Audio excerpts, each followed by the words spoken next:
Hey guys, it's Andrea. Today I'm going to be doing a cook with me with items from my Wildgrain subscription. Artisanal sourdough bread and fresh frozen tortellini pasta. I'm going to cook that up with some of my absolute favorite brand of sauce here. Rose, I'm not sure how you pronounce it, but it's fantastic, y'all. So the first things first, if y'all want to know more about Wildgrain, sometime in the video you'll see it pop up where I did the original unboxing. If you want to go learn more about it and see everything I got. And down below I'll put a link to sign up to Wildgrain to get $10 off your first month. Cancel anytime, skip anytime. Every month you get something different. This is my very first taste test cooking with this. My mouth's already watering, y'all. It's already watering. These are par-baked, come frozen.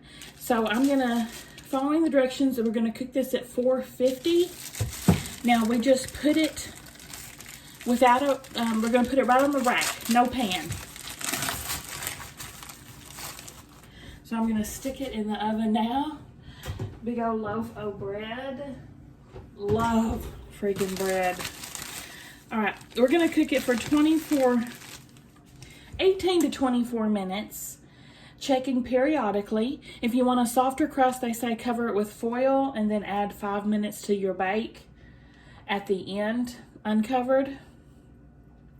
And then you have to let it cool for 20 minutes to finish the bake. So I'm cooking this bread way ahead of the time that I'm gonna start my pasta. So I'll just keep the pasta in the freezer and I'll be back when we pull that out of the oven and get ready to start our pasta. You guys, I was just looking at the nutritional information. There is no fat in this bread whatsoever. I'm flabbergasted. 110 calories a slice, 12 servings. That's phenomenal. More butter for me. All right, I have pulled the bread out of the oven. It smells fantastic. And like the instructions said, I'm gonna let it set for 20 more minutes to finish baking. And in the meantime, here shortly we'll begin our pasta, because our pasta will, of course, only take about 8 minutes to boil up and heat our sauce. Guess we can start kind of doing that.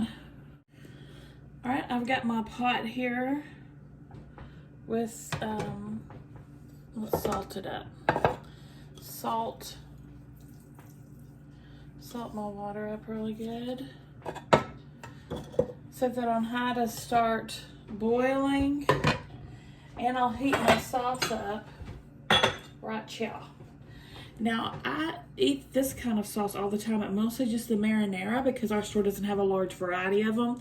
But when we were out of town, I found the spicy marinara.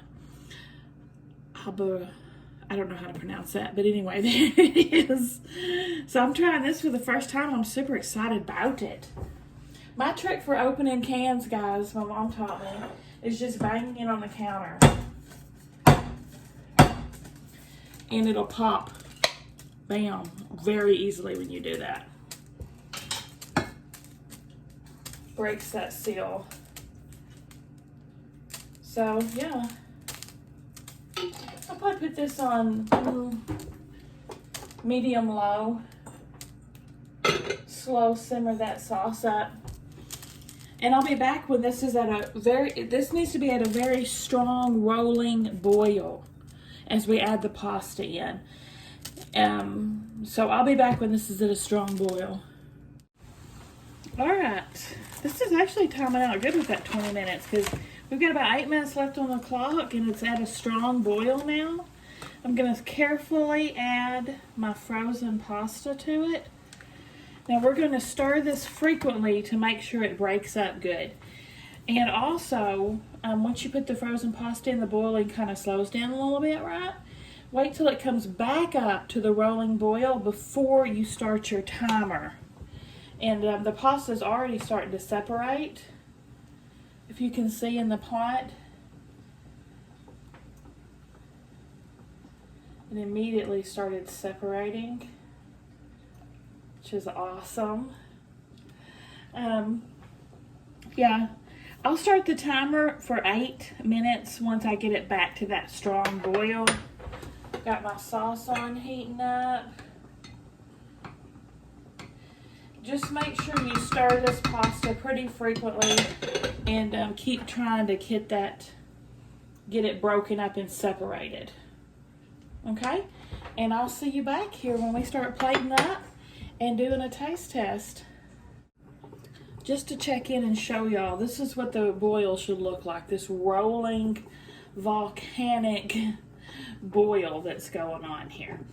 It smells so good. I can smell the pasta dough.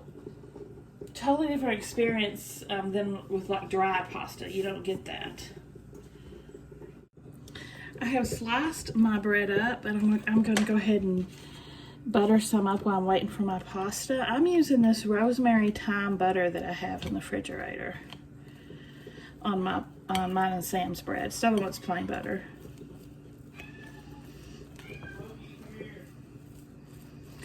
But I thought this would be really tasty, right?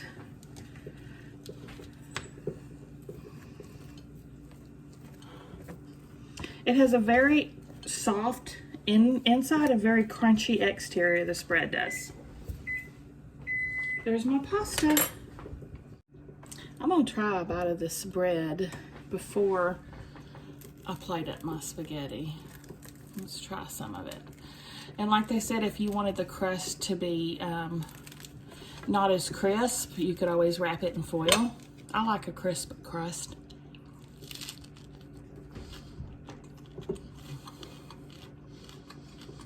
Mmm.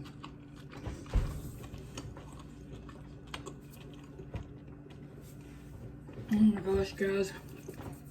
There is nothing like home-baked bread. There is nothing like it. That's so delicious. Let's get our spaghetti. There it is. Get some sauce on top.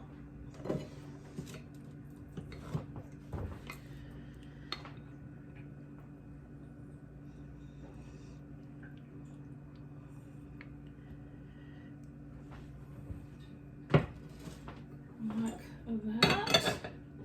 And I like parm on mine. There we go. Oh, it looks so good. I can see where it's a much thicker pasta than regular spaghetti, and it is kind of like in a box shape. Wow. Let's try some. Get a little spool up. I'm sure it's still popping hot because I just pulled it all off. Pulled it all off the stove.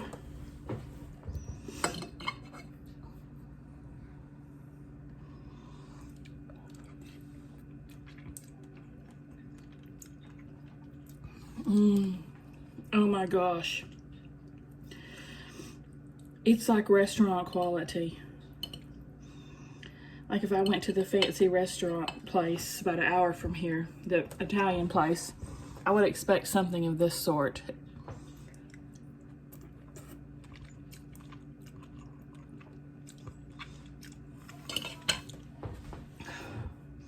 And FYI, y'all, that sauce is amazing. It's really spicy.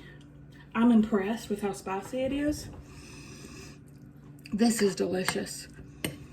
So there's my supper, carb overload, and I'm loving it. What do you guys think? Give me a thumbs up if you like the video, guys. Subscribe if you like to watch unboxings and cook with me, all kinds of stuff. I'll see you at the next one.